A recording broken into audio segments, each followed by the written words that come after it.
د کهانې په شروعات کې مونږ یو جیل وینو دا د دنیا د ټولو نه خطرناک جیل وي.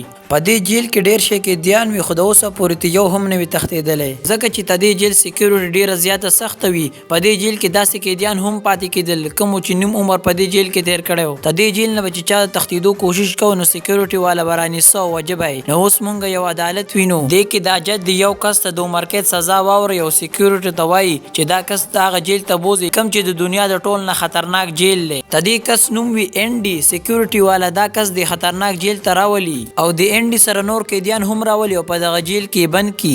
اوس دا زاړه قیدیان شور کوي چې دا نوی قیدیان په جړا شي او کور ورته وریاد شي. د ډیر شور د وجې نه دا یو قیدی په جړا شي نو دا سکیورټي والا ته د یو قیدی جړا واوري نو راشي او دا یو قیدی ډیر زیات اوخي چې سحر شي نو انډي ناشته کولو ته ناستي.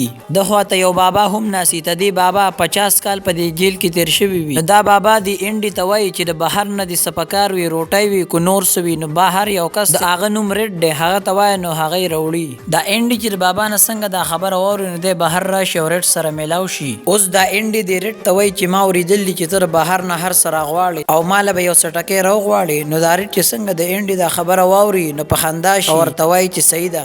یو څو ورځې بعد دا رډ دا سټکه راوړي او د بابا لور کی. اوس دا بوډا بابا دا سټکه دنه انډي لور کی او انډي ځان سره په جیل کې کېږدي. بیا درې ورځې بعد د جیل سکیورټي والا اعلان وکړي چې ټول قیدیان د چت سر ته وخیږي او کار شروع کړي. دغه ټول قیدیان د چت سر ته وخیږي او کار سٹارټ کړي. اوس دا یو سکیورټي والا سوچ کې ولاړ خپل مرګورو ته وایي چې زما په بانک کې $30,000 انختی دا به څنګه روباسم. د کې انډي د سکیورټي والا دا خبري واوري نو انډي سکیورټي طرف ته روان شي. دا یو غټ بانکر وي. د انډي د سکیورټي والا ته وایي چې زبستا کار وکم. سکیورټي څنګه د انډي دا خبره واوري نو ډیر زیات غوسه شي او انډي د مړای نه ونیسي ورته وایي چې ته په بدله کې څه غواړې. نو انډي ورته وایي چې زما په بدله کې هیڅ هم نه دی پکار خو صرف زما په دې مرګرو بخه خوراک وکي. بیا 15 ورځې بعد دا انډي د سکیورټي والا دا پیسې راځي کینو سکیورټي والا دې سره ډیر زیات خوشاله شي او د ټولو کسان له خډیر خوراک ورسي. انډي لاندې ګرځي نو یو درې بدمعشان انډي لمه ته ورشي او دا انډي ونیسي او خډیر وهي.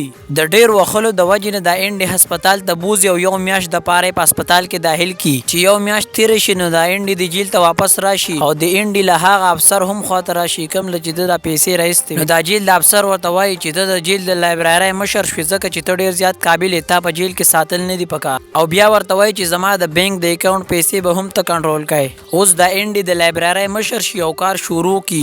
بیا د جیل د مشر اعلان وکړي چې ټول بهر روزي او ورته وایي چې جیل نه بهر ما کار نسل تاسو به هغه ټول کار کوي. د جیل د مشر دا ټول قیدیان بهر ته روباسي او کار په شروع کی. دا ټول قیدیان کارو کی پری او پیسې ورلور نه کی.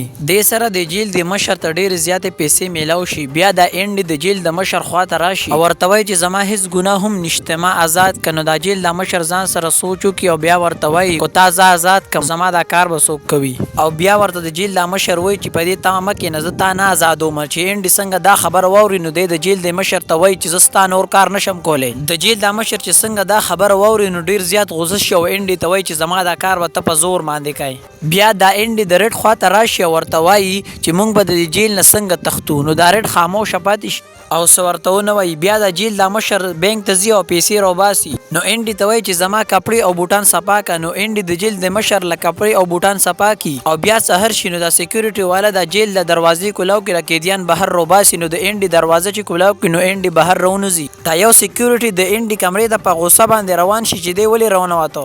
څنګه چې د سکیورټي والا د انډي کمرې ته راشي نو انډي په خپل کمره کې نه وي. په دې ټیم کې پټول جیل کې شور شروع شي او وایي چې انډي تختیدلې دی. اوس د جیل د مشر رډ راولي او ورته وایي چې انډي به تاسو ډیر زیات ګرځیدو او ما ته وایي چې انډي څه شو. نو دا رډ ورته وایي چې ما ته هیڅ پته هم نشته. اوس د سکیورټي د انډي د کمرې تالاشي لیدي چې څنګه تالاشي شروع کینو دوی یو غټ سورنګ ویني د کم په مدد سره چې انډي ته د جیل نه بهر تختیدلې وي. د ډیر زیات حیران شي چې د بل سورنګ څنګه جوړ کړی وي خو د انډي دا سورنګ په هغه سټکی په مدد سره جوړ کړی وي. اوس بهر دا ټوله سکیورټي انډي په تلاش کې ګرځي هو انډي یو بانک ته راغلی وي او د جیل د مشر دا ټولې پیسې روباسي او ځان لی واخلي. د جیل د مشر ته چې څنګه دا پته ولګي نو ډیر زیات خپه شي او په ټینشن کې شي.